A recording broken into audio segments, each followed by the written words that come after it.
This is Stirring the Pot with Uncle Don.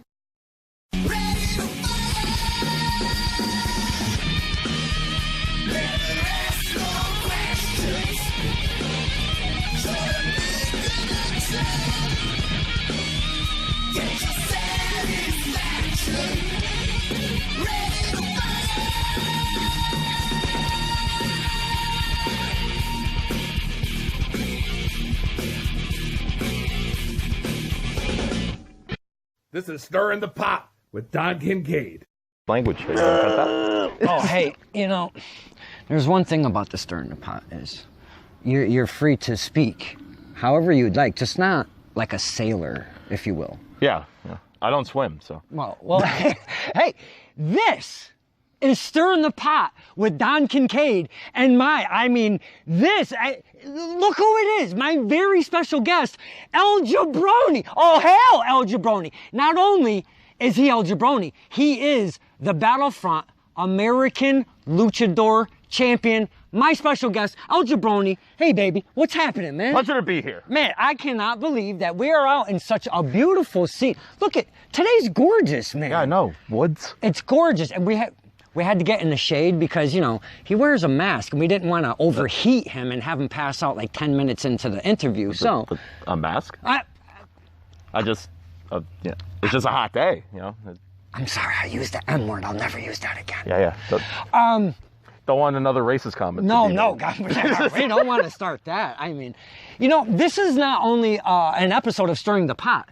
This is going to be called a special catch and release episode of Stirring the Pot, because this is all surrounding not only, the life of El Jabroni and whatnot, and this is all going to surround one Tony the Tuna. Now, there's been an interview that's been done with one Tony the Tuna from Leo Connors. Very well done, might I add. I don't know if you've watched it. I've watched it. It's pretty informative. A lot of names were dropped, especially Mr. El Jabroni's. At least 5 or 6 times. What, you've watched it that many times? Well, no. I watched it once because that's all I could stand. Oh! And, I could barely watch anything tuna. And I heard my name at least said 6 times. Okay. And I said, I'm not going to be outdone by a lazy, spineless fish. So I hit you up. Okay. Yeah. Well, I was going to be on the show anyway. You're my number regardless, one fan. You should have been number one, to be honest with you. But, things happen and, time, you can't get the... Yeah, he's a champion. He can't get the schedule, I was busy, you had to deal with, 16 personalities, Yusuf, so, Now, that was let's not even get into that. Yeah, let's not. Now, I got a big question for you before we start with the other questions. Wait, you're going to question me? Yeah. Really? Is it, we're doing a lot of first here? Yeah, so all right, let's do like one big first. Okay. Why the hell are you wearing an Elijah 6 shirt? Well, there's one main reason.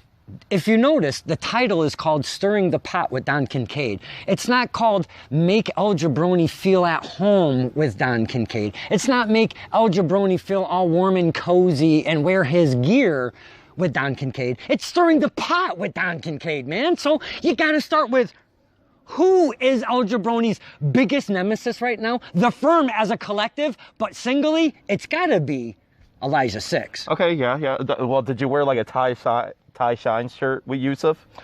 No, I did not. I was forced to wear a Yusuf shirt. Did you wear a USA shirt when you were interviewing the communist guy? That's a different story for a different story. Okay, yeah. Okay, fine. Yeah, I love you. At least you're trying to get an emotion out of me. Okay. But I never want to see it again. Never.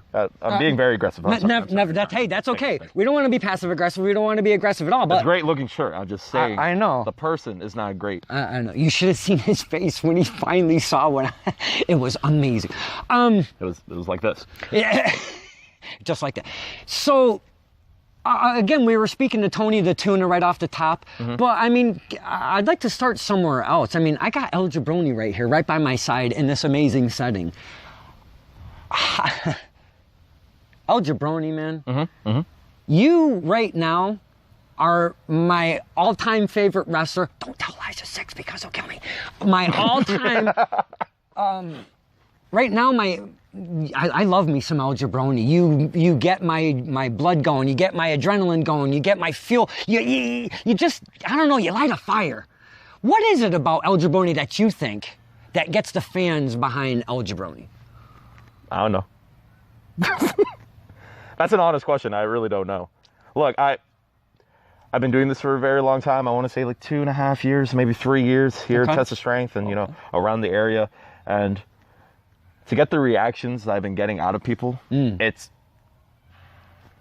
I don't know how I do it. It just happens. All by itself. It's how they say organic, no? Yeah, because, for a very long time I was bullied, ridiculed for the way I look, the way I am. And to get like this sort of reactions out of people, it just, especially positive reactions. Yeah. It's very shocking to me. Well, I mean, it's been a very interesting journey, and I especially, and we may have walkers coming and going because we're out in the wilderness. We're out on a trail currently. We're by a nice body of water. We didn't want to show the water because then that would draw Tony the Tuna here. Well, yeah, and Tony the Tuna, maybe Jason Voorhees. Yeah, you never know. It is beautiful though. It's gorgeous out here. We'll get some shots of that later. And I will keep an eye out through this entire interview for Tony the Tuna because there is so much water you never know if he's going to pop up out of some. It's more likely that we'll get like Bigfoot out of this footage more than Tony the Tuna. So your journey that you've taken the fans on, I mean me specifically, but the fans in general, has been an amazing time for us. You come out, we give you a huge pop. We love to see El Jabroni come through that curtain, come through the doorway, go down the ramp, wherever it is. And I gotta say thank you because without that, we don't get to have that energy. We don't get to give you that energy. We have fun as much fun as we're having. I hope you're having that much fun because if you see what we're doing, I hope you're taking that energy and you're having that much fun with it. Look, it fuels me. All right. I wouldn't be in this scenario where, I'm getting a lot of positive feedback and getting a lot of, popularity if it wasn't for people that, radiate off of me. I love the fact that I could just go out and just get whatever response I want from people. I just twirl around while playing a Sweet Victory and bam, people like either love me or hate me. And I love that feeling. It's an addicting feeling to just come out, bam, you love me or hate me. And I love it. What I like to do on Stirring the Pot is pull the entertainment value back a little bit of wrestling. Well, maybe a lot of it, all depending on your discretion and how much you would like to share. I would never, ever disclose your identity. So I don't want to say pull the mask off, but just... Mask? I did it again. That's the second time I've used the M word. I am so sorry. We're going to get to that a little bit down the road. I want to get behind... The origin. No, not the origin of El Jabroni. I want to know who El Jabroni actually really is without taking the mask off. That's what we're going to dive into. That's the third time you said that. I can't look at his face and not say the M word, but then I look at his face and it's so beautiful. I'm sorry. I am starting this off very awkwardly. Yeah. But very awkwardly. It was already awkward enough. We're in the woods, with the camera. I don't blame you. Never mind. Alrighty. So yesterday, at least when we filmed this yesterday, we did. We asked people questions. If they want to ask me anything. We got a lot of reactions. I see one. Good or bad? No, I see more than one. I'm just kidding. Don't break my heart like that. It's on the social medias, if you will, as Mr. Tuna would say. Social medias. I'm maybe gonna roll with a couple, and then we'll get a little of who El Jabroni is, and then we'll roll with a couple, and we'll kind of maybe back and forth. I'd like for you to take us on a roller coaster. Of emotions? Yeah. Emotion. Well, I mean, I do it in the journey. ring, so might as well. I know, might as well do it out in the woods, right? Yeah. Now, in the interview sense. I put out, this is the very first time I remember doing this. We've taken fan questions. Yeah, no, it's a first here. Yeah, directed to El Jabroni, and no matter how ludicrous they are or were or was or is, I'll ask them. So I'm just going to say by one thing, it's not even a question, but I love this to pieces. The very first one is by Crystal. And that says, badass gimmick. What's your response to somebody, instead of asking you a question, that gives you that kind of love that says, you know what, sees that picture. Do you see that picture? That's a beautiful picture of El Jabroni. Right there. Yeah, Travis Alex actually took that photo. That is an amazing, badass gimmick. What does that do for El Jabroni? For a fan to say, I don't know if she even knows who El Jabroni is. I love the comment. I think it's a very nice thing to say, especially, you know, out on the internet where, you know, people just, you know, there's a lot of negativity on the internet nowadays, and I love that someone's just saying something nice. I don't know what she means by gimmick. You know, this is just me. It is, but you know, it's his face. You know, this is, I am whatever, you know, I say I am. So what we see is what we get is that's who El Jabroni is 24/7, 365. As much as like some people don't like it, yes, for the most part. With or without mask, 24/7, 365. You know, you're saying that. Oh my goodness, I did it again. You're saying that a lot. That's 40. But who's counting? I don't understand. But all right, question. Now, this very first question comes from none other than your nemesis himself, Mr. the GOAT already, Elijah 6. Oh, great. So let's get ready for this. Let's hear what the kid said. Elijah 6, here's a question. Since nobody else seems interested, how does it feel to be out of action at the hands of the GOAT already? Yeah, that, you know, great question, Elijah. I can't answer that, so I'll just wait. You know, do you want to, you know, I know this is about me, you know, about learning about me, but do you want to know something about Elijah 6? Please do tell. You know, before Elijah 6 came in to test his strength, to, you know, proclaim himself as the GOAT, you know. The GOAT already. The GOAT already. Yes. Yeah. He was actually a big fan of me. Elijah was a big fan of you? Before, you know, he started trading, before he started this whole journey, the first person he saw in test strength that he gravitated to was me. He personally came up to me stating, I'm a fan of you because you could just grab someone in the crowd and get them emotional no matter what. Yeah. I did that with him. Yeah. And when he came up to train, look, I'm a friendly guy. I approach a lot of people. Yeah. I told him, I'm going to help you out. Wait, you helped Elijah 6 out during training process of his career? Yeah. You know, many people don't know that because, you know, they don't, you know, I was one of Elijah 6's first tag team partners. Get out of here. I hate Elijah 6. And you tell me he was your tag team partner? In Fenway Park. Well, remember, you know, before I accepted the fans, you know, I was just my own thing. I didn't really appreciate a lot of people till a lot of, you know, friends betrayed. Elijah 6 and I were a tag team, you know, for a very short time. I was one of his first big matches in Fenway Park, you know, teaming up with him. He wore my extra, you know, face that I carried along with me that I brought from the orphanage. How do you do that? How do you put your face on somebody else's face like that? You know, I think plants say it's photosynthesis. I think it's like a form of evolving. Oh. And Elijah 6 wore my face with me to fight, you know, Middlesex Express, you know, to fight the Belltime Club, Alec Price, before they became buddies. Oh. You know, me and him were as thick as thieves. You know, we were friends. And then he decides to, you know, get a security guard, get a lawyer, and get David Diaz on his side. And then he decides to sell out, you know?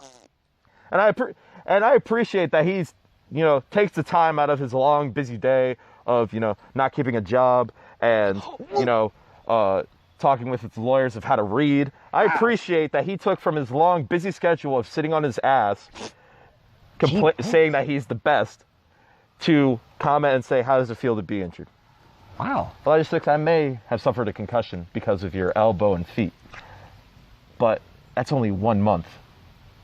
I'm coming back for you, and I want you to know all 4 of you are going down by my hands. And I do mean my hands. I don't mean my elbow and a stomp to the back of the head like you did. It will be by my hands. That really stunk when I saw them stomping on your head. That was not nice at all. And my my microphone is getting all willy-nilly. If I may just adjust. Yeah, it's no problem. I got them back, though. I may have gotten concussion, but I did hit Elijah 6 with a steel chair, and every member of the firm with a steel chair. That was awesome. Except Richie, because he got knocked out by Dajé, but we could talk about that later. I'm just checking. Yeah. You can't do this by yourself. There's 4 of them and one of you. Yeah, you're looking at it in the odds sense, but I've defeated odds before. Very true. Ryan Frost is a good example. Very true. And we'll get to that later. Yeah, please. But I've defined odds before. I defined. Babe is over here. She knows I defined odds. Beautiful belt over there. And I'll talk about that soon later. Let's continue onwards. Okay, all right. Sorry about the little rant with Elijah 6, Hey, it's Elijah 6. I mean, really. Yeah. He gets you all amped up. I mean, it is what it is. Yeah, no problem. That's Yusuf, isn't it? That does say Yusuf. Yeah, I can tell because of the breast that's showing in his tire. Mr. Yusuf 13 would like to ask you, who would win in a fight, Nacho Libre or El Jabroni? Go ahead. Like Jack Black? No, not Jack Black. Nacho Libre. There's Jack Black. There's Nacho Libre. Nacho Libre is Nacho Libre. Well, but isn't that a movie? It is. Yeah. It is a movie, but does he mean like the real life Nacho Libre? Nacho Libre. I love you, Don, but you don't know about the real Nacho Libre? Who's the real Nacho Libre? I was raised in his orphanage.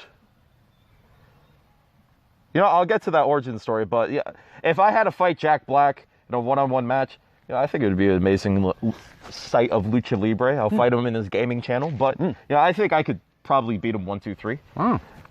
We'll get to that eventually, though, because I did read a little bit of the comments, so I got a little spoiler, but let's continue onward. Okay. Is your microphone all right? Is it acting up on you? I think it's this Elijah 6 shirt. It's not hanging on too well. I don't know what's going on. I mean, it's made of good fabric, but all right, I'm just saying. It's by a bad person. Oh man, you're gonna love this one. Do you see who that's from? That's that Gina? Wait. No, that's not Gina. Oh no, that's Omar. No, that's not Omar. That's Ty Shine, man. I'm sorry.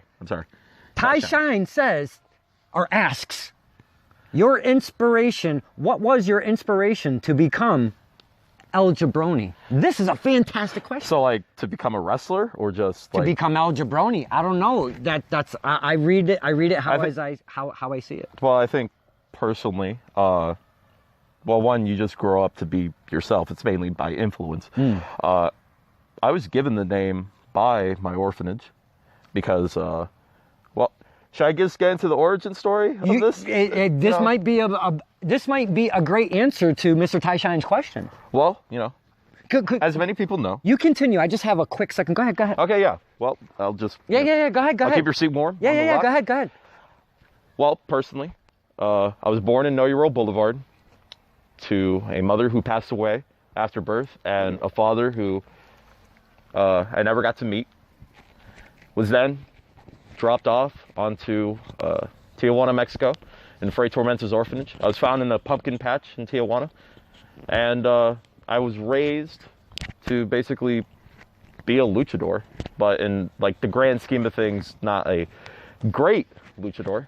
I mean, I never stated that I'm I may be a good entertainer. I'm not a great luchador by any means. I may be a luchador champion, but it's in the loosest sense. So are you saying you're undeserving of that belt? I think when you look at the grand scheme of things, I'm a great underdog. I've definitely defined odds before. To say I'm a luchador, I mean, that's in the loosest sense.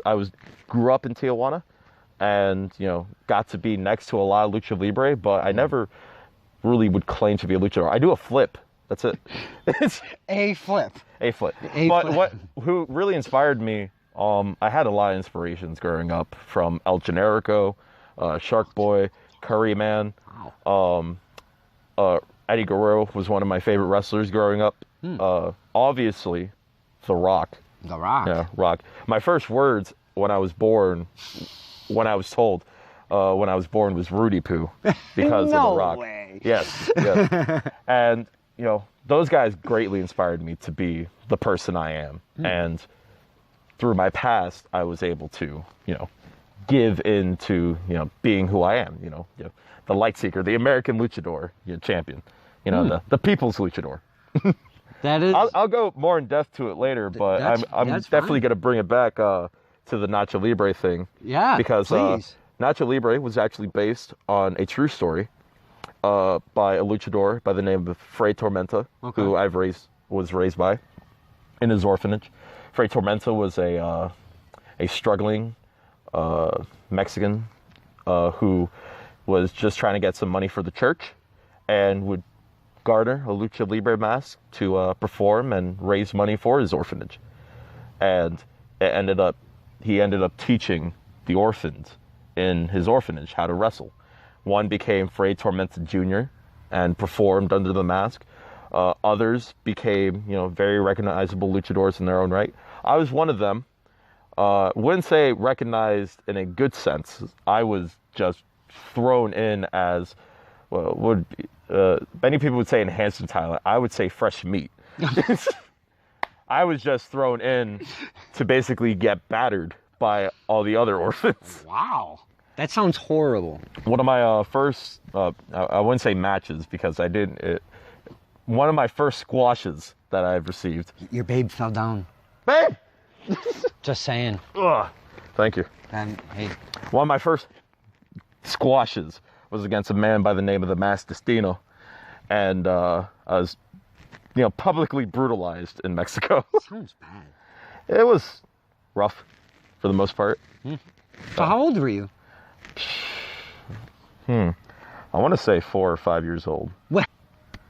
I did not see that coming. Well, I mean, Rey Mysterio wrestled at like a fetus. Well, most wrestlers did at that age. Yeah. Eddie Guerrero had like a wrestling ring in his backyard when he grew up in San Antonio. Yeah. I grew up in an orphanage just getting beat up. Wow. It sounds horrible. Let's Especially at that age frame.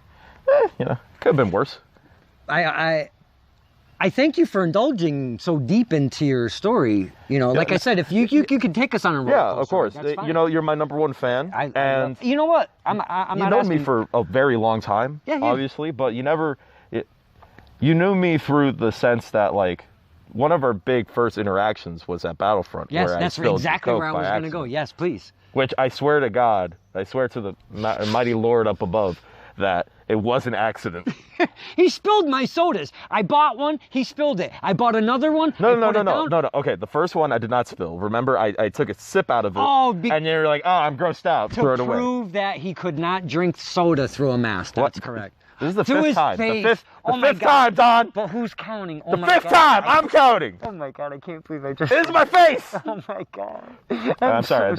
I'm so Okay, sorry. well, I took a sip. I know. And then you threw it away. Then Yes. the second time, I was interacting with a small child behind who was sitting behind Yes. where your seat was, and he was just like, "Look what you did." I looked down and I saw that your cup was down, and I legit froze. And I'm like, "Oh my God, I spilled this drink. What kind of terrible person am I?" Got up, you came, you're like, "Jabroni, you spilled my drink! You know, what are you doing?" And I took you and whispered in your ear, I'm like, "I'm sorry, I'm gonna buy you another drink." He's like, no, you know, it's only like a buck, it's fine. He's like, "How dare you do this?" And then right after the show, you just stopped talking to me. But then I got, you know, it was one of my first tag matches. I was against Ryan Frost and I think Dirtbag Dan, I believe. Yes. I was against Ryan Frost, Dirtbag Dan, with TJ Constantino. I think that was his last name.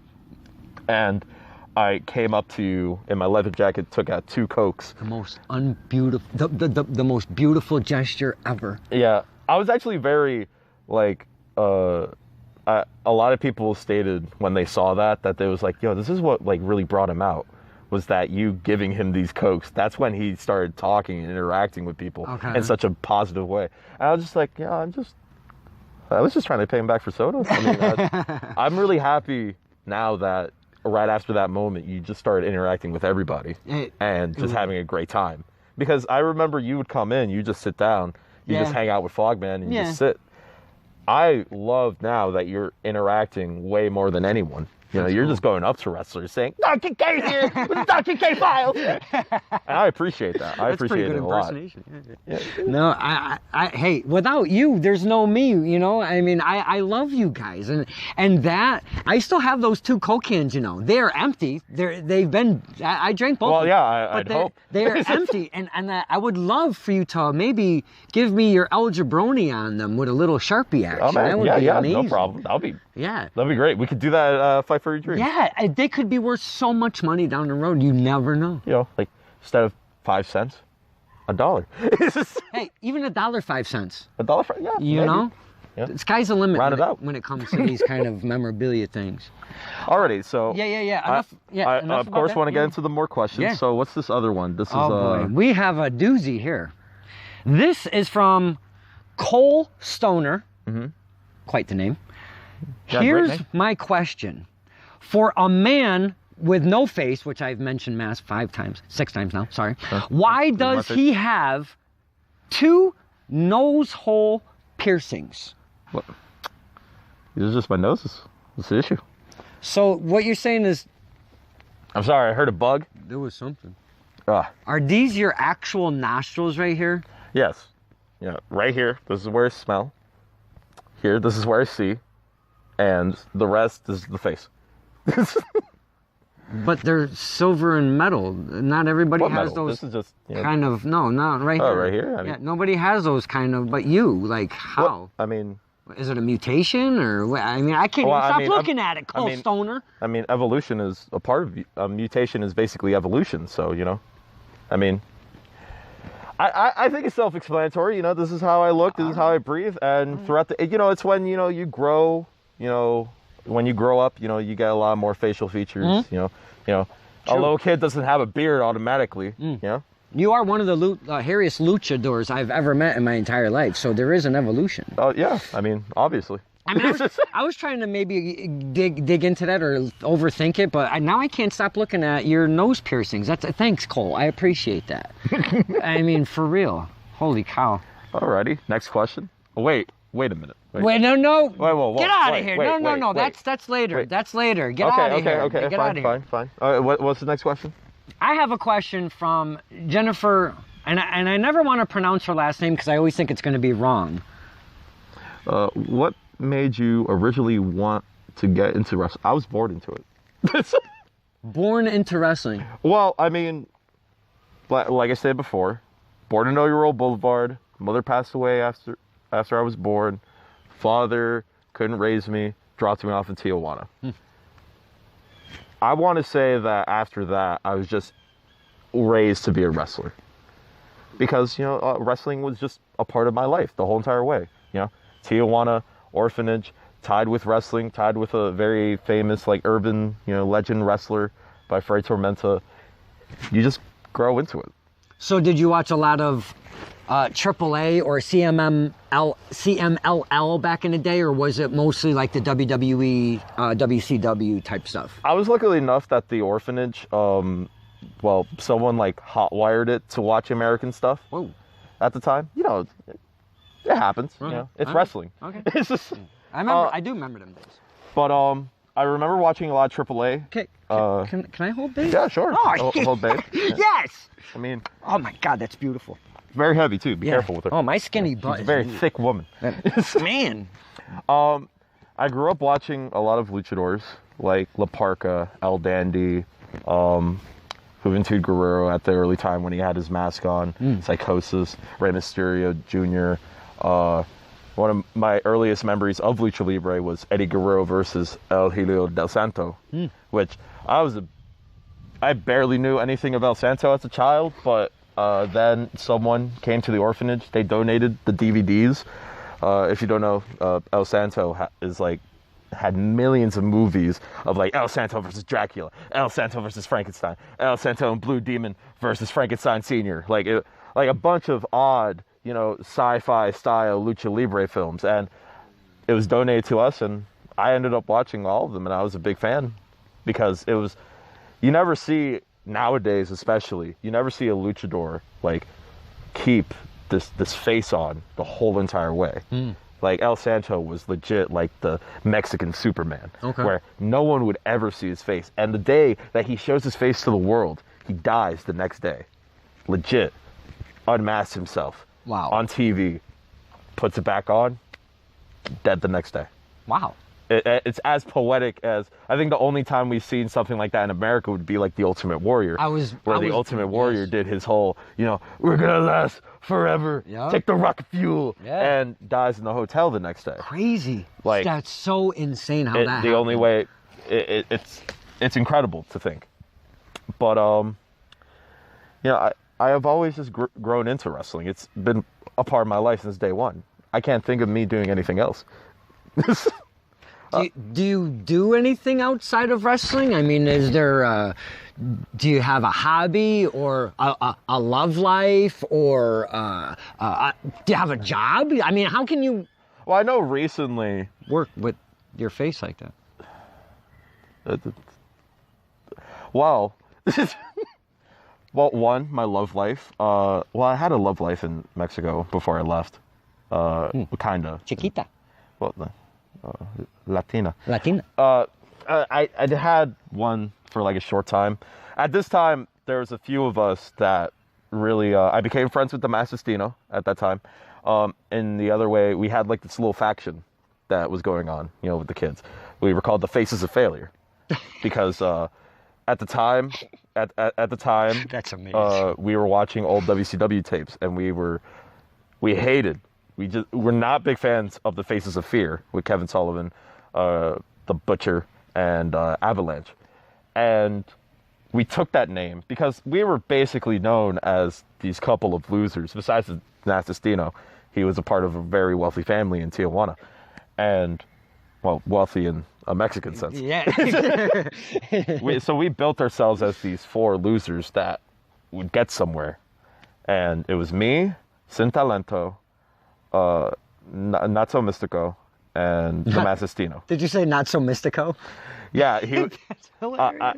I think he got that as a nickname after he tried to go for a Hurricane Rana and ended up like hurting his leg. Ooh. And he was like 7 years old.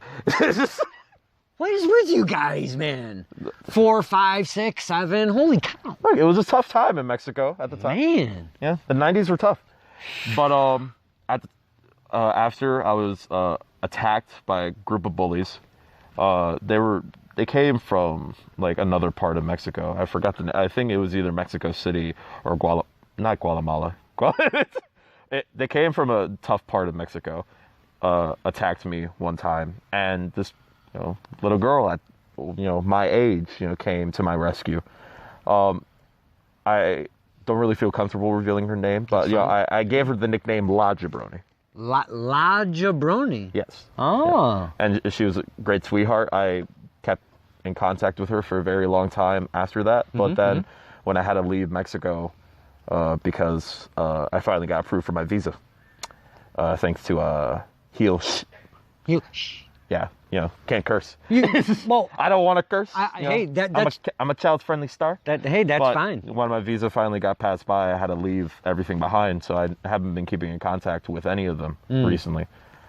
It's much easier now with the internet, but it's just, being an orphan in Mexico, you don't really get to, operate a Windows 95. Sometimes.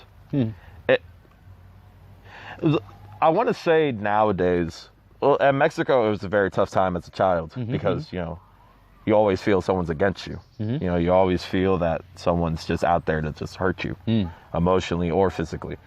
And nowadays, especially after all the positive stuff I gotten for fans, I feel like it's a privilege to just come out, and a lot of people have been like, I'm a big fan of you, or I trust you, I like you, you're cool, say hi to my kid, or can you take a photo with me, can I get your autograph, can I buy your t-shirt, like I feel it's a giant privilege to be here in America and doing that.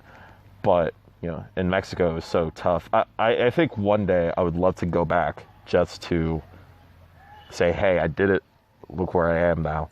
Because in the sense of like El Generico did it. El Generico, after he got like super big, he went back to Mexico just to tell the orphans about it. Did. I want to do that. one day. This is a different time, Mr. Trump. You might have a hard time getting to and fro Mexico back to the U.S. So be careful. Yeah, of course. We need you back in America. Well, remember, I still got my visa. I think I could, squeeze on through. Hey, that's fine. Well, is it going to be like Canada or something like that, where like Canada you could only go in with official business? I don't know, but you know what? I don't know. I'm not much into politics. You know what? Keeping with that theme, I'm gonna ask you a question from none other than Tony the Tuna himself. Are you ready for this one? You may be my rival, and a rube. The rube? A rube. What's a rube? A rube. But what Jewish slang insult did he use this time? Hey, I'm just reading. I'm the messenger. I'll ask a respectable question. What is your take on the current state of the young detainees being held by our government at the border? Do you have any friends and or family being detained? So that's a two-part question. Yeah, but he also asked if I don't. That's a third part. That's a third part. We're only doing the first two. You can only ask one question at a time. Well, I'm not going to allow the spineless fish to come in and ask about my politics. Well, okay, let's look at the two-part.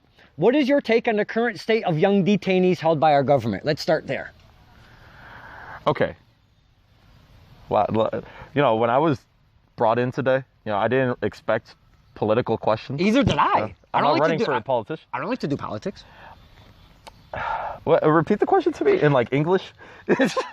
What is your take, El Jabroni's take? Yes, me. On the current state right now? Yes. Of the young detainees, they seem... Oh, those are like the people that like are unable to reach to their family? Yes.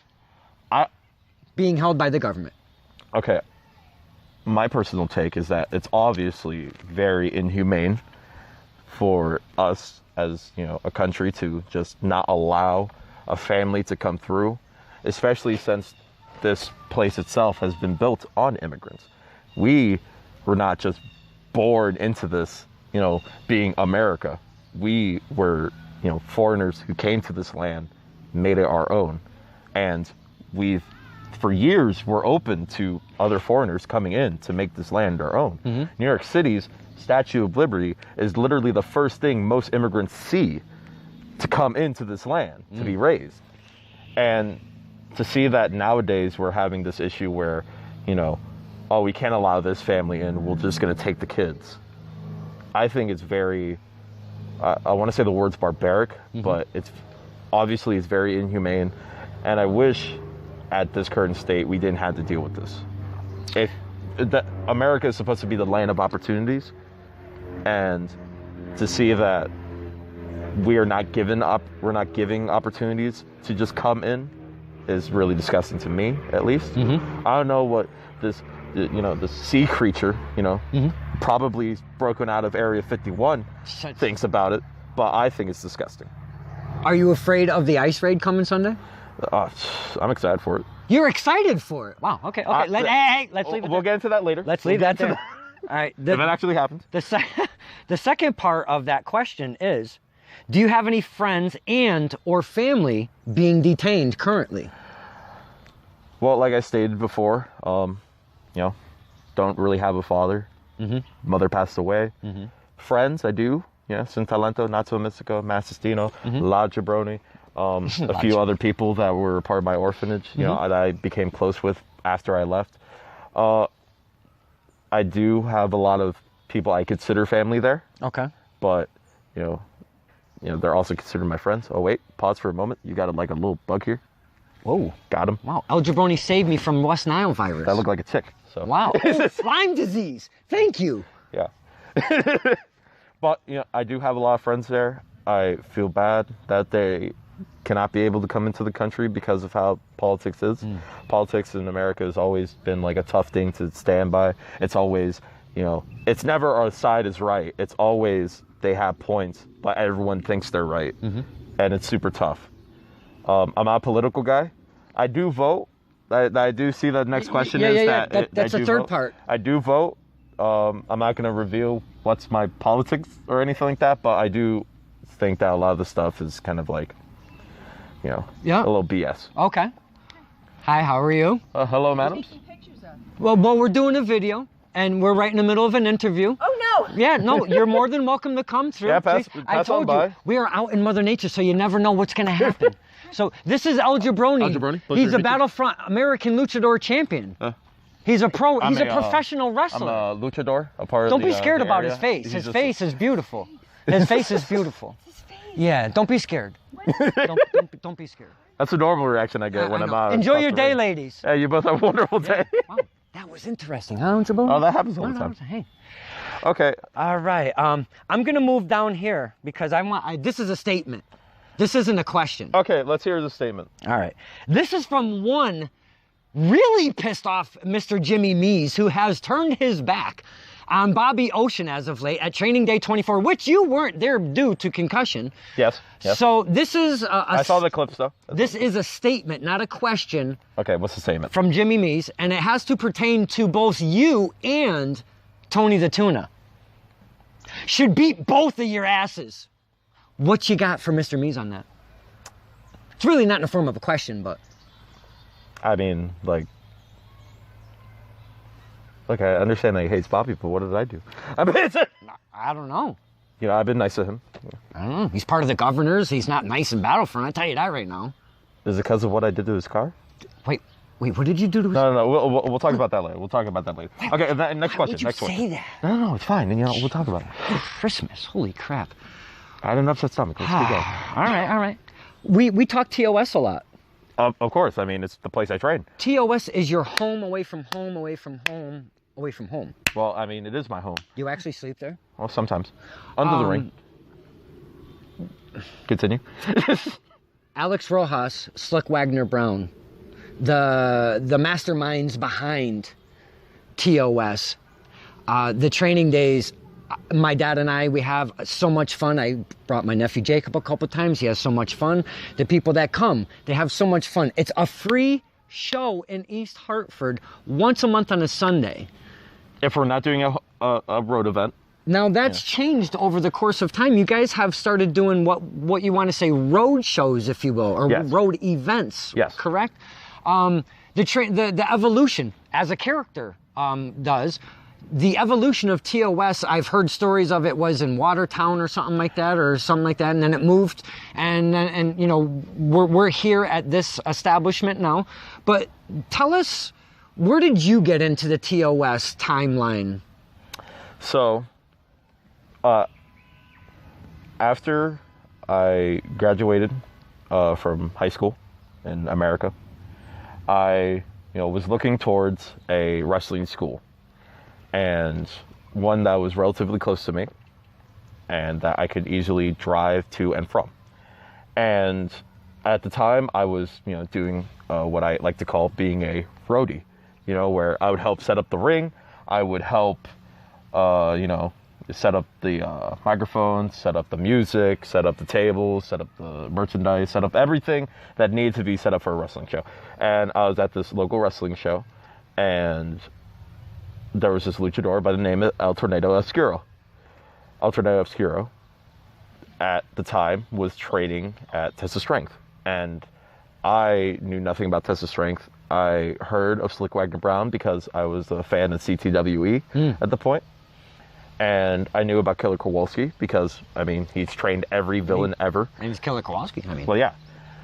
And at the time, a lot of people stated that El Tornado Obscuro was like my brother, which, if you don't know, is like a running joke with any luchador. Everyone just says, "Oh, look, it's Jabroni's brother," And I was just like, yeah.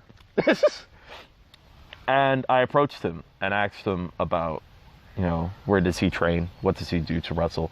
Where would be a great school for me personally? And he strongly suggested Slick Wagner Brown. And he told me that his school was in Watertown and that it was reasonably affordable. And I hit up Wagner about it. At the time, I was trying to look towards wrestling schools that I was able to afford, with my salary and could save up towards. And I looked towards every school and said, I think Wagner would be the best one.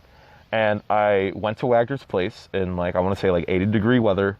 And at the time, Watertown, the place was in this garage, like this, I wouldn't even say garage as in a home garage. It was like a like a warehouse kind of. It was like a warehouse garage. Yeah.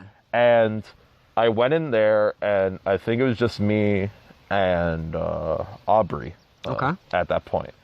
And Aubrey came in to say, hey, I want to train or whatever. And I was just like, well, I came here to train too. And I didn't bring any gear. I just wanted to see firsthand what was going to happen. And he was like, yo, you want to just jump in the ring? He's like, yeah, sure. So I jump in the ring and show him what I got. And I'm wearing like long pants and a terrible t-shirt. And, I'm just started going in the ring, and he saw a lot of potential with me. And then that's just how it started. It was, That's cool. I would train. At that point, it was once or twice a week. I tried to show up as many times as I could. At the time, it was way closer to where I was originally living then than now. And then when he said that we were going to be moving, because at the time, the location had a lot of like defects, that it wasn't carpeted. So that means that we were landing on concrete when we were doing exits. Right. There was leaks on the roof because, there was holes on there. So when it would snow or rain, leaking in the ground.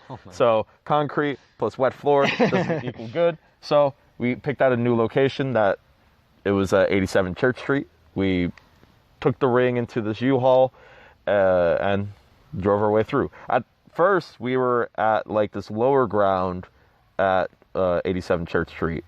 Before we went to room 317, we went to this other room. I want to say it was actually like room 87.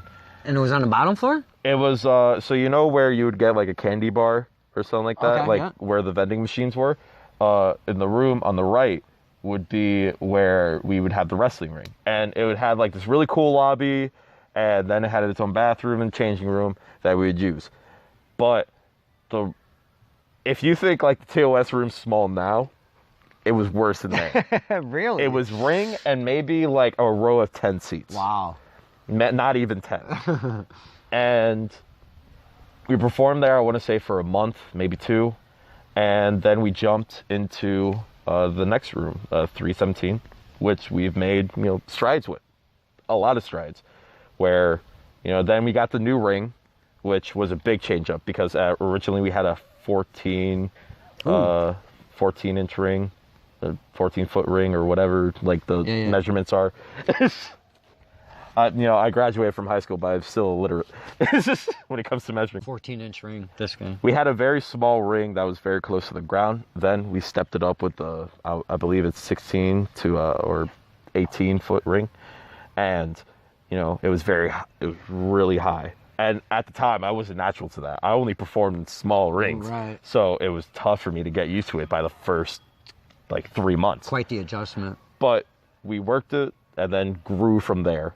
And we've continued to grow from there. Now TOS, we sell out like all of our free shows. And now road shows that we've just been getting into, I want to say by last year we had one road show, and that was Fight for Your Dreams. Now we've had, Lone Survivor, we've had Undeniable, we have the latest one coming up, House Rules, and now we have Fight for Your Dreams again. And, we're growing in such a rate. Soon we're going to have to get a new room because it was already tough that our shows have been selling out for free. Yeah. Now that it's getting bigger and bigger, we just got to expand soon. It's got to put a lot of excitement into everyone throughout TOS. Oh, yeah, of course. We've been trying to find more and more ways to improve, not only just physically or emotionally when it comes to performing, but also just technology wise, we're trying to find better camera setups and, better ways to do live stream. We just got a YouTube channel just to, expand on it. The live channel is fun. Yeah, it is, when it's done right. But look, TOS, we've been expanding, but our technical difficulties have been as well. So, Yeah. But that's we're still relatively new to the live scene. We did all of our live events on Facebook. Now we're jumping onto a new platform that has its own issues. Tazrax is a new place that TOS picked up, and it was at their last event, Undeniable, and it's going to be out their next event, August 3rd. Yeah, House Rules. House Rules. The lighting for that place and the setup is so much different than anywhere that you guys have performed at TOS. Personally, how did you like that feel? How was it to perform in that room? Oh, it's blind. Because of the way you're. My face isn't really used to shadow. Plus, I need glasses. Right. So your peripheral is probably a little. My tough. peripheral is very tough, especially like this is a nice setting. I could see well. The lights beaming on my eyes. Yeah. But with the Blade Runner light setup that was at undeniable, like it was just super tough for me. But I still try to push through it, try to get at least 100% great match. Plus, when you're in the ring and you see out to the crowd, it's like seeing like the Shadow Realm in Yu-Gi-Oh. It's nothing but like darkness, and you just see it's like silhouettes. Yeah, you just see slight silhouettes of people just standing, like lifting drinks and all that. You don't see much, but like I love the atmosphere of it. I just wish the lights were a little bit on, like just a little bit brighter, just a little bit. But I love it a lot. It was a cool environment because it was totally different than what you guys were used to. Yeah, it was. We felt like we were making a movie because of that. Yeah, it was because you look back at the footage and you're like, wow, this lighting is really cool because it's a music venue. Yeah. So you guys basically invaded a small music venue where you took a ring, you put it in front of the stage, you got all the lights to center in on the ring. You guys actually had Crossing Rubicon perform. You guys are more than welcome to come through, absolutely. Thank you. Look at this beautiful one. Oh, he's going to be rambunctious. Hey, this is the Battlefront American Luchador. Don't even care. Are you kidding me? This is a championship gold, and the dog don't even care. Yeah. All right. You have a wonderful day. See, I told you, you never know what you're going to run into. Man, we're gonna run into more people in this show. The environment was just so different and so cool. It was like a rock show, but with wrestling, basically. Yeah, I liked it a lot. It was a beautiful scene. I just wish it was a little brighter. That's it. Yeah, it was a little. It's always tough to see. Yeah. The standing was different for us as fans. It must have been different. See, we have another unhappy camper. That's all right. This is the American Luchador Championship. Maybe it'll make you happier in your day. Well, he took a peek and he didn't bark. We're good. We're good. All right. You both have a wonderful day.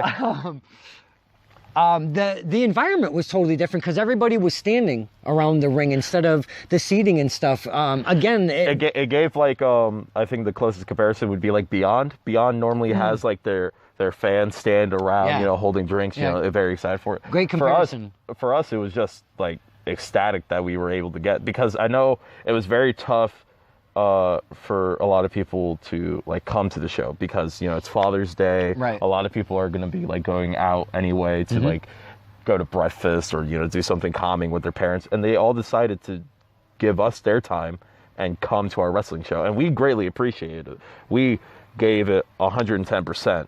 120%. I know the human body can only go to 100%, but we gave it all we got just for these people who came to give us their time. That place was packed in there. There was a lot of people in there.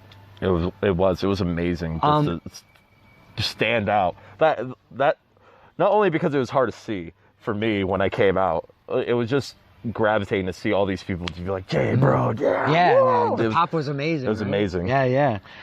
I'm gonna get back to a question here. All right, no problem.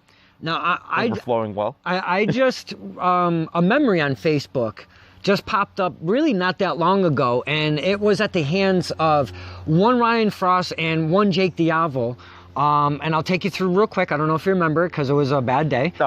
That was when I teamed up with Chris Caden. Yes, it was that day. Yeah, I teamed up with Chris Caden. He was my first tag team partner out of New York. Yeah. And I fought Ryan and Jake. Jake, who I've now had a personal history with because the man tried to kill me in the ring. Well, that's what it does pertain to, if I may say. Oh, because there was the death, if you will, of El Jabroni. There was a lily thrown in the ring. I don't know who brought that. And there was like this whole thing because Jake Diavol kind of killed you in the ring. So Jake Diavol has a question for you. Let's see. Why didn't you stay dead? Why didn't you just stay dead? Yes. Because death is incarnate. And I'm not going to lose to death, okay? Oh. And I'm not going to, just die from Jake's hands, the supposed patriot. Could you take bait for a second? Yeah. Okay. Did you have any? Go ahead. It's funny when I think of Jake because, I remember for a very long time, Jake, you know, when we competed against one another, like he would always try to hit me in the eyes, and he would miss because he's a numbskull who doesn't know how to target. And to remember the time when he hit me over the head with hairspray and got disqualified because he doesn't know how to hide weapons, he couldn't. Or when he, you know, tried to punch my heart out with brass knucks, doing the most dangerous wrestling move of our time, the heart punch. Yeah, isn't that banned from wrestling? What's he doing? Yeah, and the fact that he couldn't kill me because, one, I'm stronger than death. You know, I'm sorry that I stole that from Matt Hardy, but it's true. Obviously. And well, Joanna was there, and we'll talk about Joanna later on probably. Yeah. But you know, to think that he tried to do it and then absolutely failed, and then what? You know, I get him back the next month. You know, You sure him did. and Ryan Frost, you know, try to compete for the TOS tag team titles, and you know, what ended up happening? You know, his own ignorance Bam. caused him. That's right. You know, to fail. You know, I was trying to be a good referee, and what does he do? Punches me in the face. You know, ends up hurting Ryan Frost with brass knuckles, and then, you know, 1, 2, 3, he's done. That was Yeah. awesome.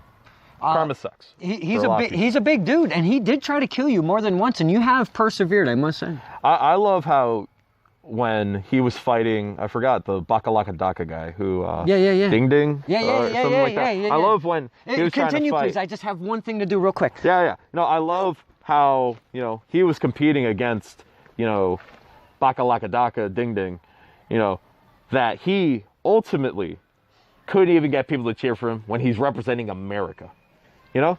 And because I remember seeing video of you and Jacob saying, you know, boo and all that when he came in, try to say USA, USA. And I love that because I can't think of anyone who embodies like the worst things of America more than Jake. But he thinks I hate America, and I hate kids. Look, I know you've had recent controversies because of, horrible. you know, like the Kamala comment and, Hey. you know, you booing. Look, I had to bring it up. It was going to be brought up no matter what. But, you know, I understand that. But all because you don't like Jake does not make America. Because That's true. not only are you the most, like, you're the embodiment of a good American. You know, you're kind-hearted, you're self-sacrificing for people's well-being, That's right. and you're the biggest fan of the American Luchador champ. That's right. All hail Jabroni. That's right. You know, I appreciate you. Well. And all because Jake, the worst American, doesn't like you, doesn't mean anything. A follow-up from one Jake Diavolo. Yeah. Also, who is the big spoon? You or Don asking for a friend? What kind of question is that? Well, I mean, I think I would be the big spoon in this situation. You're too skinny and small. Yeah, to, I know. I've been picked on about my size my whole life, okay? Let's not have Well, to... dude, I mean, same. Yeah, that's true. Well, I was talking about this. But yeah. So I guess to answer your question, one Jake Diavolo, It's me. he's the big spoon. Well, you know, at least he has a spoon. Tablespoon, teaspoon, Well, yeah. right? Tablespoon, teaspoon? Yeah, teaspoon will work. The teaspoon, Don Kincaid. You're the teaspoon that stirs the pot. Alrighty, let's continue. Screw Jake. Let's continue. All right. No, you screw Jake. I don't want to screw Jake. all right. I mean, no one does, but I have one last question. okay. This is from Is one. this the last one? Because I see a lot of people. There is a lot, but no. There's actually, you know what? Let me sneak this in right here. This is not a question. Oh, this is a comment. Yes, this is a comment, a statement, if you will, and this is from one Mr. Chad Epic, and I don't know if you're familiar. I think you would be the manager of the Middlesex Express with Stephen. Oh, he's the blonde hair guy who sells like hot sauce, right? Yes, hot sauce is what. Yes. He has a statement. He says, and I'm just looking for your perspective, if you will. Okay, yeah. He's okay, meaning El Jabroni, but he's no tuna. Speaking of Tony the Tuna, please digress. Why, in God's name, would he even consider like? Okay, first of all, I'm not okay. You know, I do go by the nickname, the worst there is, the worst there was, and the worst you could ever imagine. But you know, here's many things that I'm better than tuna. One, I don't cause allergic reactions to fans because, I'm a shellfish, okay? Mercury. Two, I'm carrying the most beautiful babe in professional wrestling, the American Luchador belt. Does Mr. Tuna carry a belt? No, tuna doesn't carry anything. Okay. The only thing he carries is probably, what's a fish-related disease? Hey, I don't like to talk diseases. Okay, yeah. I don't want to talk diseases, but, I don't like tuna. Okay. Let's make this clear. Yeah. I don't like you. You smell funny, and you're very mean to me. August 4th, you've got a Fenway Park. A big battle coming up. When I fought Tuna originally, back in I think it was Malden, Mass. Yes. When I fought him in the pre-show of a lifetime, the spectacle of a lifetime, where people are just saying, "Oh, it's like Rock and Hulk Hogan. Yeah. It's like CM Punk and Stone Cold. Yeah, it's a once in a lifetime opportunity. It's like Thunder Lips. You'll never get to see again. Yeah, it's like Thunder Lips and Rocky. Yeah, and the fact that he decided to fight me in the ring and count himself out with me shows how much of a coward he really is. Because if it was up to me, Tuna would be laying down on the ground with me putting a foot on him, 1, 2, 3. And I could have done that. But instead, he wants to take the coward's way out and try to say, "Oh, we're going to, I'm going to just go out here. You just come and chase me or whatever." And then when I go, I'm interacting with the fans, and all I want to do is borrow his markers so I could sign on the fan. And then he's like, "Yo, you don't got an 8x10. Get out of my sight." And I took it, and I said, "I want my ass with your 8x10. And he wants to fight me in the parking lot, and then get kids involved. Dangerous, by the way. And then when he wanted to throw me at a baby stroller with the baby on it, that proves how much of a man Tuna is. With his, his bitter, sweet behavior. Wow, a baby. A baby. I had to save the baby because he almost threw me at the baby stroller. I then grabbed him, threw him outside. I'm like, "You almost threw me at a baby, you idiot!" Wow. Can you give us your Tony the Tuna impression one more time? I'm Tony the Tuna. I suck. Wow, that's pretty straight. Oy vey. Yeah, oy vey. Oy vey. Jabroni, stop it, please. You're hurting me. You're hurting me, please. Oh no, not in front of Godzilla. Why? Wow, I can let him go. You just No. I have to check something. No, I don't want to talk about Tony the Tuna. Well, all right, you don't have to talk about Tony the Tuna real quick. But I'll get him in Fenway. All right, I didn't. Me and Bay, maybe Godzilla. All right. I gotta find out what I'm doing for the 4th. Well, I didn't want to take off on you, but you seem to. No. Let's continue onward. You're getting a little crazy. I don't want to hear from that manager again. Well, he has amazing hot sauce, but I have stupid opinion. I have this question. Yes. And I am very sorry, but I have yeah. The environment is beautiful, but my hiney is starting to kill me. Yes. And I only have like that much body fat, that much body fat. Yeah, yep. So it really hurts. I have another, it's the last question. Okay. It's from one Stephen Lambert. I don't know if you know who Mr. Stephen Lambert is.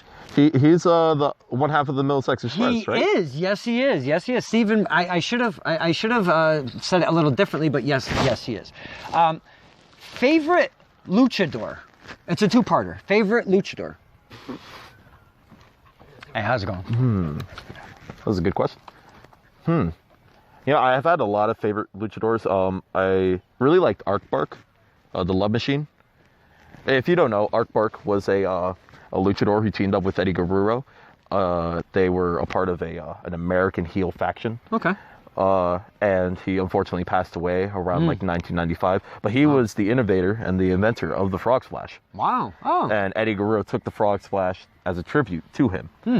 I liked Arc Bark. La Parka, obviously, one of the best, WCW luchadors of the time. The chairman of WCW. I was a big fan of him. I say currently now, there's not many good luchadors out there. And by good, I mean we do have very athletic luchadors nowadays, but we don't have many that tell great stories. We don't have many that just go out there to have the people engaged. You have the people flying through a spectacle after doing a 630 into a elbow, but you don't have them emotionally invested into you. But I think nowadays, I'm a big fan of like Phoenix and Pentagon, Black or Pentagon Dark or Pentagon. I love Pentagon's look. He has a beautiful mask, obviously from his father, Pentagon Senior. And if not them, I'm a big fan of. I talked to him recently, a long time ago. Ophinian. Ophinian is a cool guy. I'm a big fan of him and his wife's work at Closet Champion. His wife is a feminist music producer, and would also done burlesque, and beautiful woman, beautiful couple. I'm a big fan of Ophinian when it comes to his work. I think he does really good work in the ring, and he has such a spectacular. He always has like really cool mask. I can only think of one time he had like a lame mask, but besides that, when he sheds his skin and he has like this new face, this new mask that he gets on, it's amazing. I'm a big fan of his. That's awesome. Ophinian, that's a great pick to be honest with. When it comes to Lucha Libre, I tend to forget of Chikara because when you think of Lucha Libre, you think of Mexican wrestling.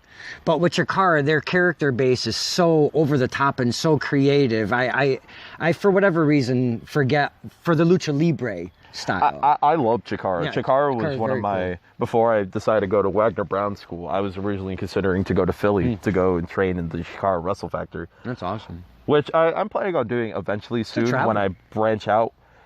My goals this year before the injury was to perform in New York and Philadelphia and New Jersey. I'm still planning on doing those eventually. I just gotta find a ride. Could you read that second part? That's Rudos o Técnico, which is translation for good guys and bad guys.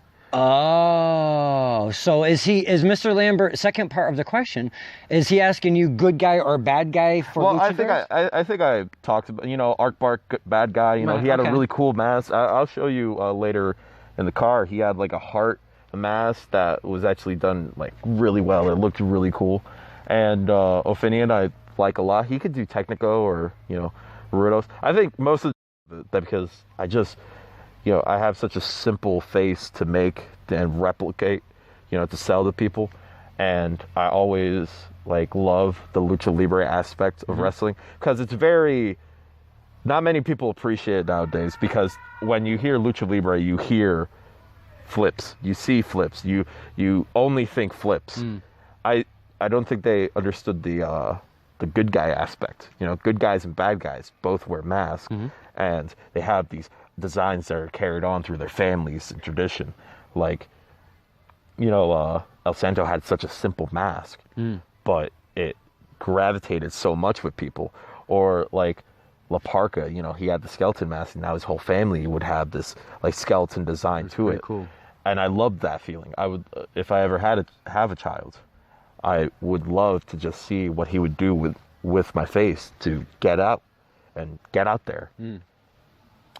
Alrighty, is that all the questions you got? That was the questions.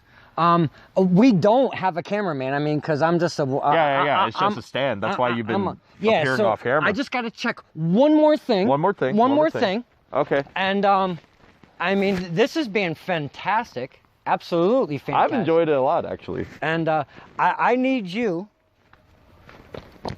I'm going to buy you a burger after this. No. I'm running very low on power. I forgot one accessory, and I'm running ultra low on power right now. Okay, so that means we got approach near the end, the last question. Or? I would hate to, because I mean maybe I could go grab power and come back real quick, because it would only take not even a couple minutes. I'm a quick runner. Well, yeah. I wouldn't want to make you run. I mean, I can go run real quick. So, we'll do this as a two-parter thing? We're going to do what, Hiroshi did? Yeah, can we continue? Because I do have some more questions for El Jabroni. Is that okay? Yeah, we'll take a stretcher, we'll take a breather, and I'm going to go grab power and come back? If you want, we could probably get, a new setting. We could show the ocean or something. Maybe we can grab another spot. You want to do that? Yeah, hell yeah, let's do it. We're going to continue stirring the pot in a little bit. To be continued. Ladies and gentlemen, welcome to the first part. Yeah. Now it's the second part. Yeah. Let's do this.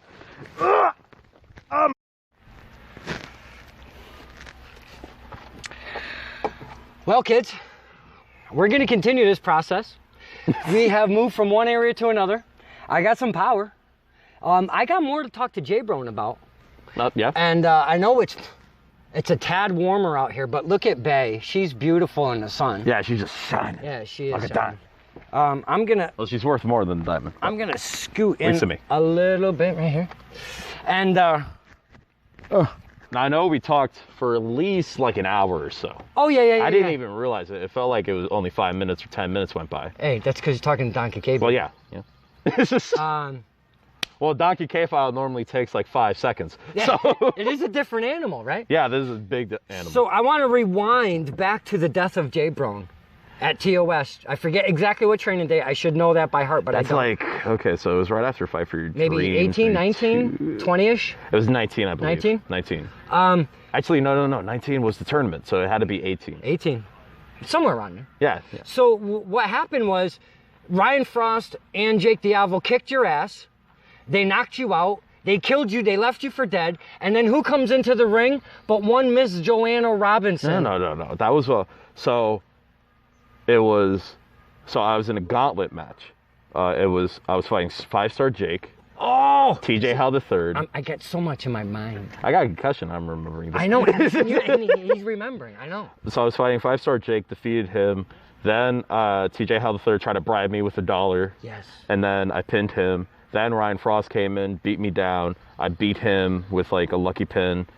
Then Jake comes in. Jake disqualifies himself by hitting me with brass knucks. My heart stops. I stop breathing. My body's in like, emergency mode. Jake is like, oh, I committed murder. Gina disqualifies him, tries to get help.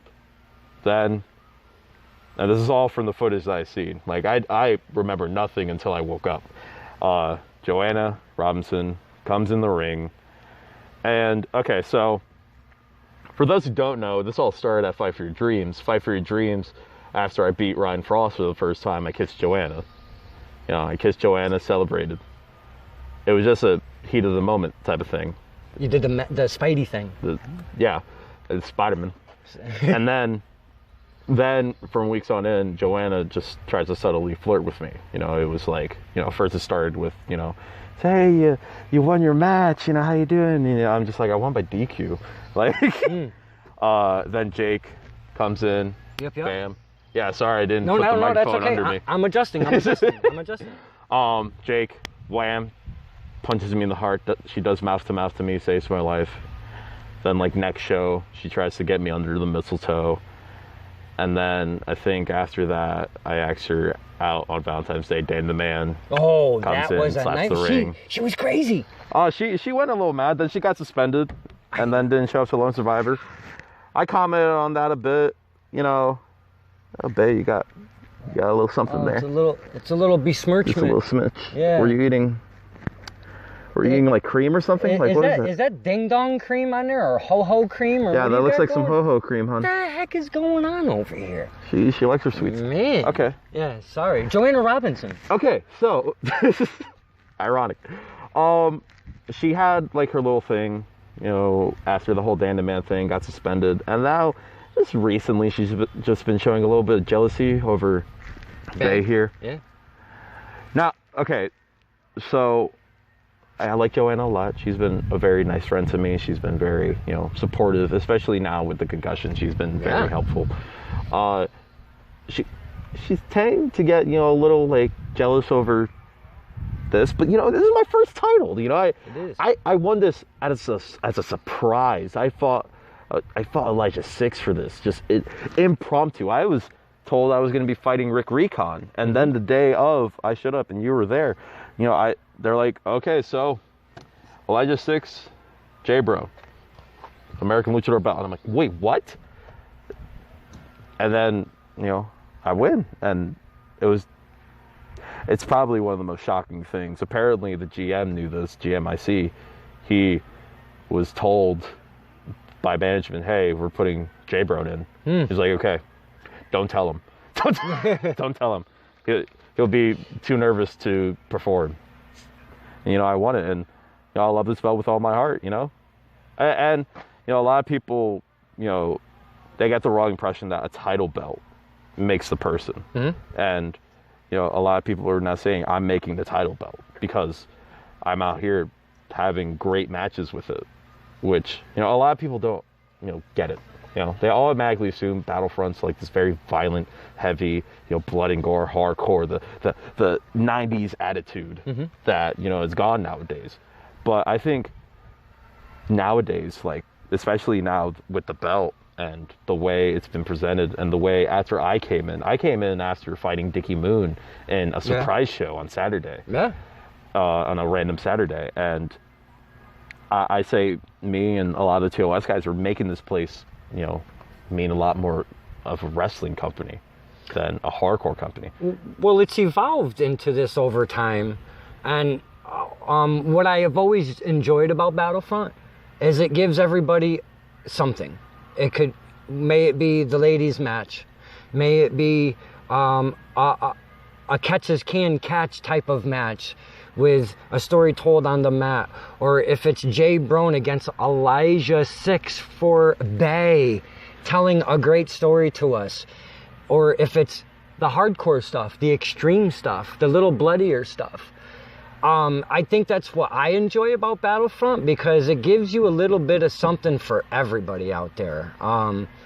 How you feeling about the hardcore stuff? Is that something you're looking to maybe get involved in, or you like to keep your face as the way it is? So, you know, as a kid, you know, I was a big fan of Mick Foley, you know, like Mankind, you know, I liked him a lot. And the hardcore belt at the WWE, I liked a lot as well. I liked the look of it. But I grew later on to time to being like, yeah, I don't want to get hurt. Like, this concussion thing has scared me a lot, because this is my first real concussion. The first time I had a concussion was because of a DDT that I wasn't prepared for. And it was a minor one. But this one, a legit concussion, gets me out for a month. I still look at it as a scary thing. And to think, like, getting hit with a chair or being, like, hit with, like, weapons causing you to bleed, I don't like hardcore. I understand the sense of people really want this barbaric stuff, because, you know, it's all goes into a big form of entertainment. You know, gladiators would kill each other for people's amusement. Oh, yeah. And I see the entertainment value of it, but I personally would not get hit with a light tube or get hit with, you know, nails. Well, Ryan Frost is in Battlefront very actively, and he feels that hardcore is stupid, but he's in all of these no DQ matches doing this crazy stuff. What if Ryan Frost comes at you, man? Look, I'll make it personally clear, I don't like Ryan Frost after everything that we've been through. I do see his perspective about hardcore, because we live in a day and age where hardcore doesn't really need to exist, because we have everything else, and we've passed the limits of everything. WWE, great example with Mick Foley. Mick Foley did a lot of stuff to his body, and now he's seeing, like, the consequences of it. I don't want to end up in that position. But if there's a point where Ryan Frost wants to make things more personal once again, I'm not afraid to hit him with a steel chair. No. I'm not afraid to hit him with a Singapore cane like he did to my forehead. Whoa. I'm not afraid to, you know, hurt him the way he's been hurting other people. He has been throwing them weapons around. But if, you know, someone came up to me like, hey, do you want to have a hardcore match with, you know, like Danny Adam or Nathaniel Carr? I'm like, I'd rather have, like, a normal wrestling match. But that's just me. I got you. Yeah, personally. I got you. We were talking TOS. We talked about Battlefront, Bell Time Club. Those three companies right now, those are your go-to promotions to see Jabroni. If you want to see Jabroni, those are the go-to promotions? For the most part, currently. Wow. I've had... The gun show. Okay. Well, you know, the sun's beating on me. I hate a farmer's tan. I had a terrible farmer's tan when I fought Ty Shine once, and it scarred me for life. Currently, those are the things. I'm trying to expand more, see my horizons, but Battlefront's a big place. TOS is obviously the main place. Bell Time, I love Bell Time. They've been giving me a lot of great opportunities. One of my favorite moments was the Red Ranger from Mighty Morphin Power Rangers was there. And I was a part of I think it was a 5 or 6 man match for a title. And weren't you handcuffed? Yeah. Everybody, there was 4 handcuffed. So 4 were handcuffed, 2 were in the ring, and it was like, you know, it was kind of like the elimination chamber where in a certain time limit people come in. My handcuff got stuck, but people were still cheering for me to come in. It took you like 8 minutes to get into the ring. Well, it's because, so when I tried getting there was something wrong with the handcuffs to where they went all the way through. Oh. So it was impossible to unhook them. So I was just like, yeah, just take your time. Take your time. Don't want to make it more difficult for you. It was a guest rapper there, so I didn't want to just be like, yo, get this off me. Yeah. So when I finally got off, then I did the flip, and then I yelled out, "It's morphin' time!" and I got this big reaction. And the Red Ranger was like, "Yeah, that was really sick." And I love that. That was a great moment. And now they have me, fighting Tony the Tuna. We'll talk about that. We already talked about that for an hour. I don't like you, Tona. Make that clear. So to date, what do you? I would never want to put out who's had their biggest match against who. In your eyes, Jabroni, who do you think to date has been your biggest match? Has it been Elijah 6 for this? I mean, because this is very prestigious, it means a lot. But as an opponent, who was your biggest match to date right now in your eyes? I think emotional payoff wise, it was me and Ryan. Wow. Because me and Ryan had this big year rivalry. He was my best friend. He kicked your ass for a year. Well, I mean, I wouldn't say kick ass implies that he, by himself, destroyed me. That's true. May I remind you, Ryan, at many times, would have a friend that would help him out and cheat, like Dirtbag Dan or Jake, or would just interfere in my match, hit me with Singapore Kane, and then I lost. Or he would, come in just for no reason after I already got eliminated in the Power Royal, come in, spit at me, and kick my ass. Those are like little things. Ryan never legit beat me, especially in like a one-on-one matchup. That was our first time doing a one-on-one. And to get the comeuppance that he got, especially in such a big event, because I've had a lot of people come up to me stating that was like the biggest match on the card. And before that, we had Antonio Thomas and Jay Freddy, who had a great technical masterpiece. Yes. Anywhere else, it would have been considered match of the year. And people coming up to me saying that was the best match I ever seen. And it was just me beating Ryan for the first time. Especially for my first big win. I think what that does, what that shows though, is the investment that the fans have been taking that ride with you and Frost over that course of time. Maybe they may not have seen the whole year's worth of story. Yeah, but you could just get it from the impression. Oh yeah. Because there was a lot of emotion that was dictated towards it. And you got to put him through a table. Well, I mean, he put himself through a table, but like I moved out of the way. Technically, I know. I appreciate it. That was one of my, I would say, biggest matches. Yeah. Obviously, recently it's been me and Elijah for the belt, or me and Elijah just, going about. I think right now coming up, right now I'm going to be fighting Tony the Tuna again in Fenway in a one-on-one match, which is a big step up from last year, because last year I was in tag team gauntlet. Right. This is a match that's heavily advertised to be a one-on-one grudge match for my belt and a manager, which Doc is a cool guy, but I don't appreciate him hanging out with the fish. Wait. Doc Ozone is hanging out with Tony the Tuna? He was my manager and Tuna's manager in the last show. Yeah, that was my thing. Maybe I didn't came watch out close with me. He came out with me in the pre-show. Okay. We hanged out or whatever, and then he was like, "Oh, I'll be right back." Goes back and he goes out with Tony the Tuna. I'm like, "Yo, what the hell? Supposed to be my guy, not that guy." And then, now apparently we're either fighting for him or he's a special guest referee. I'm not really sure. Okay. No one ever tells me anything. We'll have to see where all of that goes on August 4th at Fenway Park. August 4th, Fenway Park. Before that is House Rules. Then July 20th, my first legit day back after the concussion. I'll be medically cleared right on that day. I'm going to be defending the American Luchador Championship against TJ Howell III. Have you guys ever mixed it up? So, technically, yes. So, me and TJ, well, at first I want to state a lot of people are very confused about why TJ is fighting for the belt. Okay. TJ recently got his big win in PAPW against Jimmy Chill, or Johnny Chill. First win ever, Johnny Chill. For Johnny Chill. Get it right. I'm sorry. I love you, Johnny. And they were very confused why this guy, who's only had one recent win, is fighting for the American Lucha belt. And I look at it as a sign of, like, pay back respect. Okay.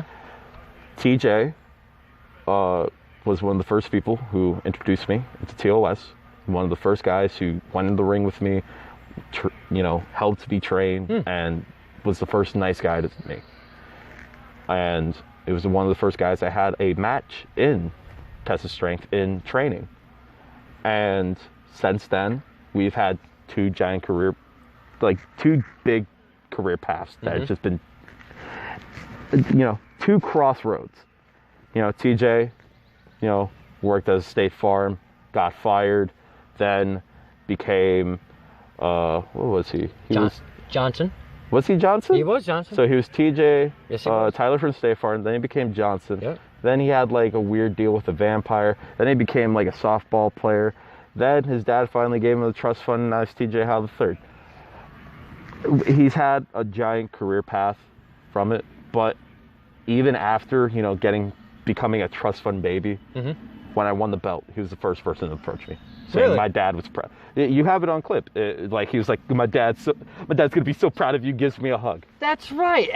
And Elijah Six even hugged you that day. Well, those are for all the issues. But I'm just saying. I honestly respect him a lot, and I'm really proud that he got his first win. So I said to management, I would like to fight TJ Howe III. So this is your doing, July 20th. I personally was approached about the Jack and Jill, and stated that we don't really have it's not like a big planned show. It's not. Right. It's barely Battlefront canon. But I said I want to defend the belt because I'm a fighting champ, and this is for a big show, and it's big to me, and I would rather have like a title defense. And they're like, okay, who would you like to face? And I'm like, TJ Howe. Wow. Because I respect TJ Howe a lot. I considered him family before the whole issues, and by the end of the show, I still want to consider him family. I think there's something you're not realizing about TJ Howe III. He is part of the Four Kings, my friend. The Four Kings? The Four Kings. TJ Howe III, Jake Diavol, Ryan Frost, and Slade Dangerfield. Okay, that's like half of that team likes me. I had no problem with Slade. Me and Slade, we never got in the ring with one another, but he's always been nice to me, especially now that he's been taking a backstage role. And I appreciate him greatly. He's been a very nice guy. Jake and Ryan are very obvious, so I'm hoping by the end of the night TJ could at least be in the other side with Slade. Win or lose, at the end of the match, I hope I see a handshake between you two. You're gonna get that in the beginning of the match. That would be amazing. I appreciate him a lot, and I'm hoping by the end, greed is not what carries him. It's family and loyalty. Privilege will make you do a lot of things. Yeah, but friendship makes you do a lot of things too. After July 20th at the Jack and Jill, there is, if I'm not mistaken, an Alec Price in your way. If I beat TJ, that's what's happened. I like Price. That's going to be at the Battlefront Summer Bash 2019, if I'm not mistaken, yes? Yes, it is. And if you do surpass and retain that championship, is that belt on the line with Alec Price? Yes, of course. The greatest prize, do they call him? Yes, the prize. The prize. I know Alec Price heavily because of not Battlefront, Bell Time. Bell Time, he introduced me in his Bostonian accent. He was like, hey, Jabroni, shook his hand. He's been very respectful to me. My first legit defeat in Bell Time Club was from him and his friend. Wow. When it was Eli's fault, but Elijah's fault. And, I do appreciate him. I think he's a nice kid. I know nowadays he's been turning giving the cold shoulder to the fans, especially now that he's aligned himself with the GOAT, already. Yes, sir. But I am excited for the challenge, and I'm very excited to face him. It's the first time we've ever faced one-on-one against each other. So not only is it a first time one-on-one, this is his debut. Yes. In Battlefront. Yes. And I heavily encouraged management to have him fight for the belt with me. Wow. And I'm very excited to have a fight. These dates you have coming up are going to be pretty special. It's, It's a lot of first evers. It's a lot of title defenses. We need to see you make those title defenses and keep moving along. You know. Yeah, you know, gotta have more matches of the year. Tony the Tuna is at Bell Time Club. Also defending my belt against him, and also fighting for the. That's actually what I was going to ask. Your belt is on the line at August 4th. Of course. How am I not going to have my belt defended in Fenway Park? Well, I don't know what time it is. I know it's really beautiful out here. We could probably talk for 3, 4, 5, 7 hours. Oh yeah. But I would love to have a part 2 of Jabroni maybe down the road. Oh yeah, of course. If that's a possibility. Let's give it like a year or so, and then we could update from there. Because the sun is beating down on your face, and I noticed you're getting a little sunburn right here. No. I'm fine. You're okay? I'm all right. All right. It does look a little red right on. Well. No. That's just the eyebrow. Oh, it's just the eyebrow. Okay. It's all right if you want to just stop, and we could do this later on. You know. No. I mean, I could keep going. If we could. I know you could keep. We could run 2 hours though. Let's hit the final points. Okay. You know, because you got somewhere to be. I got somewhere to. Well, you got like the bar show or the bar fight. I do have a show this evening. You are correct. And I don't want to take you away from that. And I got to get into more ring shape. Go to the Planet Fitness or the YMCA to get into shape. Nice. So let's end it with one more question. All right. How about instead of a question, I'd like for you to give Tony the Tuna, specifically Tony the Tuna, a direct message, because he's been talking crap about you. What else does he do? I don't know, but I would love for you to give him a direct message, and then maybe we can close it off. So the stage is all you, Mr. El Jabroni. To one, Tony the Tuna. Recently, I've had a lot of medical issues stemming from a concussion in the black eye, and my career has been, in halt for a month. But when I return, I have a month of action to push through. My first test is against TJ Howe III in a Jack and Jill show for Battlefront. After that, I get to find out what exactly is going to be happening in House Rules when it comes to the firm and me. And then right after that, the day after that, I'm going to be in Fenway Park for the second time. And while I'm walking around interacting with the beautiful people of Boston, the beautiful Latino and Latina community, I'm going to be going into that ring holding Bay and probably holding Doc right next to me. I'm going to go into the ring with you, Tuna. And I am going to obliterate you and fry you in front of all of Boston. You have been claiming a lot of things for months now. You're better than me. Well, guess what? You're going to have to prove it. Because so far, all you're doing is talk. Me, I'm a man of action. And at the end of the night, you're going to feel every action as it spreads as a bruise all over your body. I'll see you the 4th. Donkey K, I just want to say thank you very much for allowing me on the show. I know I should have been the first guest, but I didn't know what I had to say. But I think I said a lot today. I think we had I think we got to know El Jabroni quite more than I expected, obviously. Well, yeah, of course. I did want to get behind, like I said earlier, previous when we started, to get behind El Jabroni and see who he is. We found out he was an orphanage and all sorts. Right in the ring, being battered at 4 with. Yeah. I appreciate all of this. I mean, I don't know where you brought me, but it's gorgeous out here. No, it's a gorgeous location. This is beautiful. In front of the Lake of Reincarnation. That's not Tony the Tuna right there, right? Tuna! No, that's not Tuna. No, that's not Tuna. That might be. No, it's just a flying tire. Like a tire. So, this was Stirring the Pot with Don Kincaid and my very, very, hail El Jabroni, my very special guest, the American Luchador champion from Battlefront Pro Wrestling, El Jabroni.